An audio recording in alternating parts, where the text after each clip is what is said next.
Hi, and welcome to another video by Get It Done Home Repairs. Today we're going to have the granite put in on this kitchen cabinet project that we're working on, but I just want to go over a couple of things that you're going to need to know before they come to put the granite on top.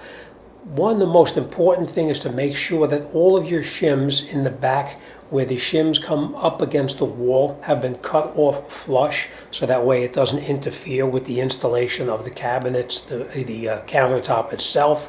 And we're just going to go around the entire project just to make sure that everything is clean and there's nothing there to interfere with the granite once it's installed. All right, so we're just going to go through the whole thing and make sure. Going to make sure all of the shims are cut down and that everything looks like it's ready for the installation. As you can see, we have our where our dishwasher is, we have our spacer in there to keep that space open when the granite is put on top so it doesn't accidentally close up tighter than it's supposed to. Okay. Next thing, you want to come along wherever the granite is going to go and make sure you don't have any high spots. If you have any high spots, now would be the opportune time to get in there and to make sure that everything is good. Now here you can see how we attach the back onto the cabinets. We need to make sure that the shims were cut flush with the rest of the cabinets themselves, and they are. We cut them slightly below, and we're making sure that everything looks perfect. All right, so we're looking good. Now, as you can imagine, the granite is extremely heavy and really is very difficult to film it. But in this case here, we took the granite, we put the granite into the opening that we have on the top of the cabinets here. We did not silicone it yet. What we're going to do is we're going to open up these doors, we're going to go up through the bottom, and then we're going to silicone underneath where the granite is laying on top of the cabinets themselves.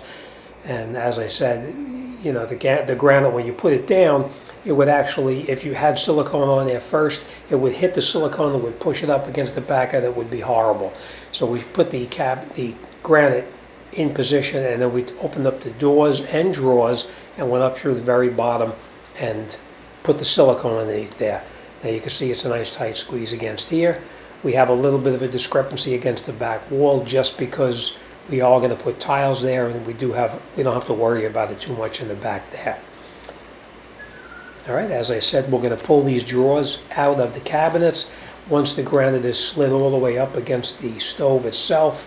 But before we put that last piece of granite in, we'll need to get behind the stove and install that small little 1-inch space across the back of it so that that the stove won't be touching up against the wall. And as you know, it is fire code to make sure you have at least a minimum of 1 inch of granite behind that the stove cannot sit touching up against the wall itself. All right, so now what we're going to do is we're going to come in and we're going to silicone everything underneath this left side of the stove here for now, and then we're going to put that piece behind the oven. We're going to pull the oven out and we'll put that piece in the back, and then we'll finish up this part of the island right here.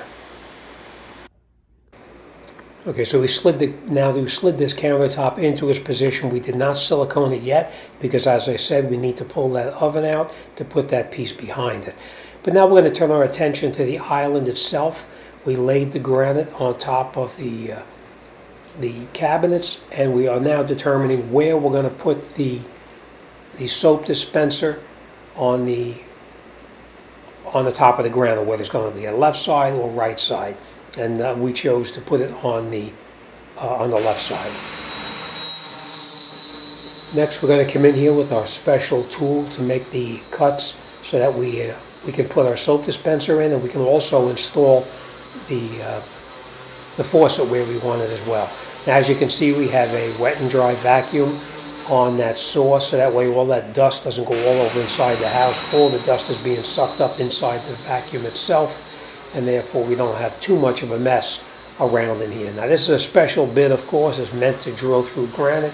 As you can imagine, granite is extremely hard and difficult to drill through, so you go nice and slow and you walk it around in a circle and you'll wind up cutting right through without a problem.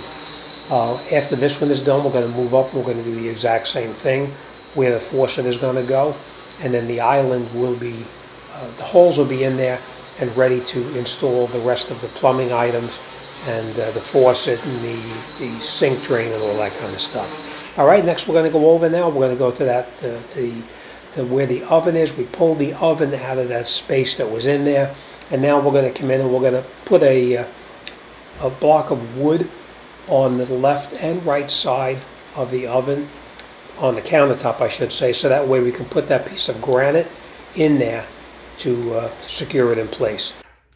All right, so you can see on the left side we have it screwed in. On the right side we also have the same thing. The right side we doubled it up just to give it a little more strength.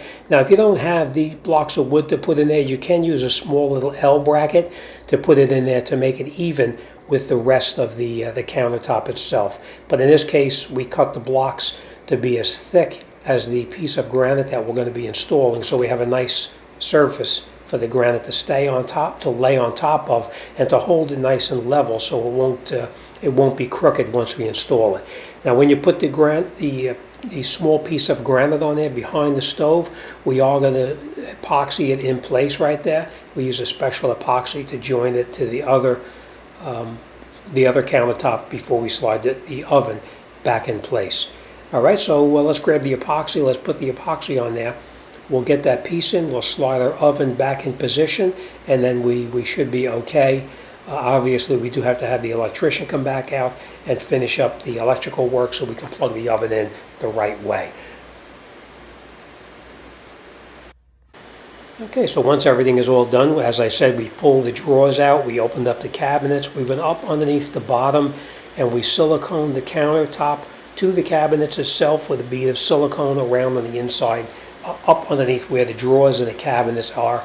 We then came in and we siliconed wherever it's not going to be tiled, we siliconed. And as you can see, the piece in the back of the stove now is in position.